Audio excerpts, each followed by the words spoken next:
வணக்கம். இப்போ நம்ம முன்னாடியே சொன்ன மாரி, இப்பல்லாம் இந்த திமுக பேரம்லாம் நடக்குதுல்ல.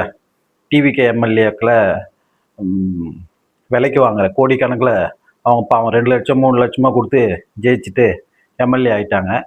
அவங்கள ஒரு 30,00,00,000லேருந்து 50,00,00,000 வரைக்கும் விலைக்கு வாங்கலாம் அப்படின்னு திமுக பேரம்லாம் நடத்துதுல்ல. இத நான் 1 மாசமா சொல்லி வரேன்.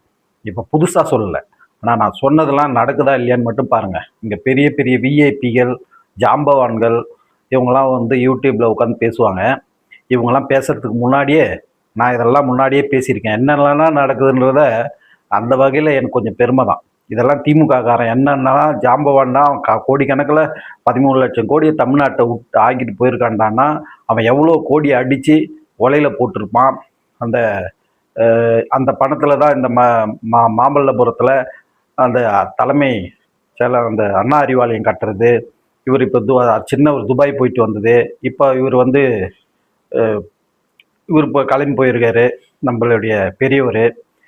இதெல்லாம் முன்னாடியே நம்ம கணிச்சு உங்களால் 5 பைசா கூட கொள்ளடித்த பைசாவை கணித்த டிவிக்கே இல்லை. எந்த ஆட்சி பாஜக வந்தால் கூட இவனுங்க கொள்ளடித்த பணத்தை 1 பைசா கூட உங்களால் கண்டே பிடிக்க முடியாது. இப்போ கூட ஏவா வேலு வீட்டில் வந்து ஒரு 40 லட்சம் பிடிச்சிருக்காங்களாம். இந்த 40 லட்சம்லாம் வந்து அவங்களுக்கு பாக்கெட் மணி. அதுக்கு போய் விசாரணை பண்ணின்னு இருக்காங்க. இந்த பாக்கெட் மணிக்காக அதெல்லாம் சும்மா மேலோட்டமாக வசூல் பண்ணி கையில் சில்லறை காசு வச்சுருப்பாங்களா. நம்மளாம் பாக்கெட்டில் ஒரு 100 1000 வச்சுருப்போம்ல, 500ன்னு. அந்த மாதிரி பாக்கெட் மணி தான் அந்த 40 லட்சம். அதை போய் பிடிச்சிட்டு வீரவசனமாக பேசின்னு இருக்காங்க இங்கே இருக்கிற டிவிக்கு. அவனுங்க விஞ்ஞான திருடனுங்க.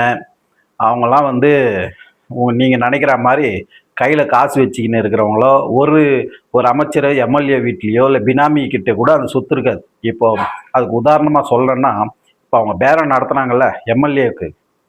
இந்த எம்எல்ஏக்கெல்லாம் இப்போ 10 கோடி 150 கோடி தரேன்னு சொல்லிட்டு இந்த பேரம் நடத்தவங்க யாருமே திமுக காரங்க நேரடியாக பண்ணவே மாட்டாங்க. இதுதான் இங்கே இருக்கிற விசேஷமே. நீ இந்த போதைப் பொருளை கடத்துறவனை போய் பிடிப்போம்லாம்.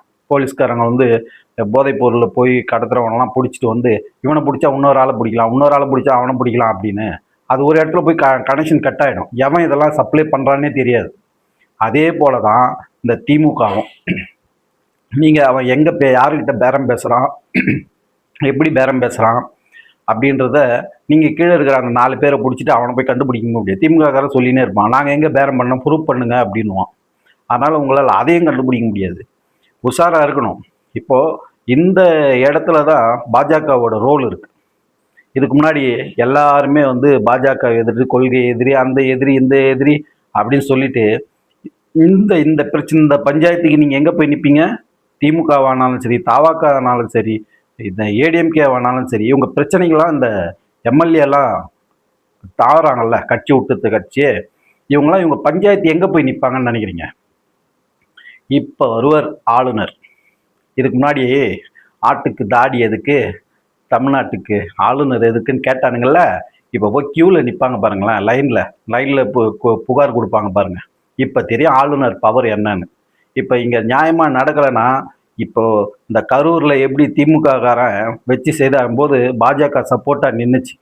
அந்த டைமில் அண்ணாமலை அவர்கள் கூட சப்போர்ட்டாக நின்னார். இந்த டிவிகே கட்சிக்காரங்க விஜய்க்கு ஆதரவாக தான் இன்றைக்கி எல்லாருமே நின்னாங்க. அன்றைக்கி நின்னது வந்து முதல் கட்சி பிஜேபி தான். அதுபோல் இன்றைக்கும் இந்த டிவிகே ஆட்சிக்கு தெரிஞ்சோ தெரியாமலோ பாஜக தான். பாஜக நினச்சா எது ஒன்றா நடத்த முடியும், ஆனால் நடத்தலை. ஏன்?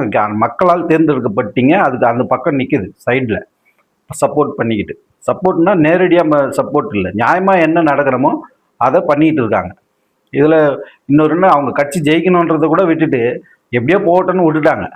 இந்த இடத்துல நீங்கள் இந்த குதிரை பேரம் நடக்கிறது, இவ்வளோ பிரச்சனை, ஆளும் அரசுக்கும் பிரச்சனை, எதிர்கட்சிக்கும் பிரச்சனை, சட்டசபையில் நாளைக்கு அடிச்சுக்கிற நிலைமை கூட வரும். நீங்கள் தான் இப்போ நான் சொல்கிறது நடக்கிறதா இல்லையான்னு நோட் பண்ணி வச்சுங்க. சட்டசபை முன்ன மாதிரி சாதாரண விஷயம் கிடையாது. இப்போ 3 கட்சியும் சேர்ந்து நிறைய கட்சிகள் இருக்குது சட்டசபையில். இந்த நம்மளுடைய பிரேமலதா விஜயகாந்த் சொன்னாங்களா வாட்டர் பால் கொடுக்கலான்னு, அது ஒருத்தர் எழுந்து சொன்னார்ல ஓபிஎஸ், வாட்டர் பாட்டில் கொடுத்தா எடுத்து அடிச்சிடுவாங்கன்னு. அந்த மாதிரி நடக்கிறதா இல்லையான்னு மட்டும் பாருங்கள். சட்டசபை அப்படி தான் நடக்க போகுது. இதோட அறிகுறி தான் இப்போ நடக்கிற இந்த அரசியல் பேரங்கள் எல்லாம். இப்போ திமுகவும் மாட்டிக்கிட்டான், தாவகாவும் இவன் எப்போ எந்த டைமில் நம்ம காலை வாரி விடுவான்னு சொல்லிட்டு டிவிக்கு ஜோசப் விஜய் அவர்களும் பயந்துன்னு உட்காந்துருக்காரு. இந்த நேரத்தில் அதிமுகவுக்கும் ரோல் இல்லை. இப்போ இந்த நேரத்தில் இந்த தமிழ்நாட்டில் இந்த இவ்வளோ நடக்கிற இந்த அரசியலில் பாஜக எந்த ரோலுமே பண்ணல. அதுதான் ரொம்ப வருத்தமான ஒரு செய்தியே. இந்த நேரத்தில் பாஜக பூந்து எவ்வளோ என்ன வேலையை செய்யலாம் தெரியுங்களா? இந்த நேரத்தில் தடாலடிய அரசியலில் இறங்கி இவங்களால முடியாது. பாஜக நினைச்சா தமிழ்நாட்டில் அடுத்த 6 மாசத்துல பாஜகவை எப்படியும் ஆட்சியில் உட்கார முடியாதுல்ல, பாஜக சப்போர்ட்டோட இங்கே வர முடியும். ஆனால் மேலிடம் வந்து இந்த நாட்டை வந்து கண்டுக்கவே இல்லை. அதுதான் உண்மை. உண்மையிலே அவங்க நினைச்சாங்கன்னா ஆட்சி அதிகாரம் வர்றதுக்கு கொஞ்ச நேரம் ஆகாது. எல்லாரையும் பிடிச்சி எல்லாத்தையும் பேசி அடிச்சு உண்மையை அடிச்சு உடச்சி பேசணும்னு வச்சுங்களேன். இங்கே எல்லாம் யார் பாஜகவெல்லாம் எதிர்த்து கூப்பிட்டு உட்காந்து பேசினானுங்கன்னா 5 நிமிஷத்துல முடிச்சு எல்லாத்தையும் இந்த பக்கம் ஆதரவாக கொண்டு வர முடியும். ஆனால் அவங்க அப்படி நினைக்கல.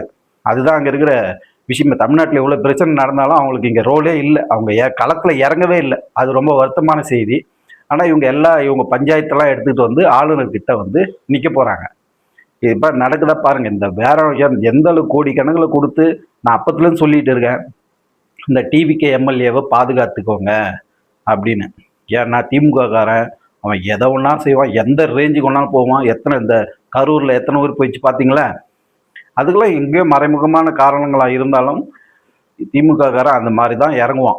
உங்களால் அதை கண்டுபிடிக்க முடியாது, எதுவுமே செய்ய முடியாது. அவன் எவ்வளோ பணம் வச்சுக்கிறானும் கண்டுபிடிக்க முடியாது.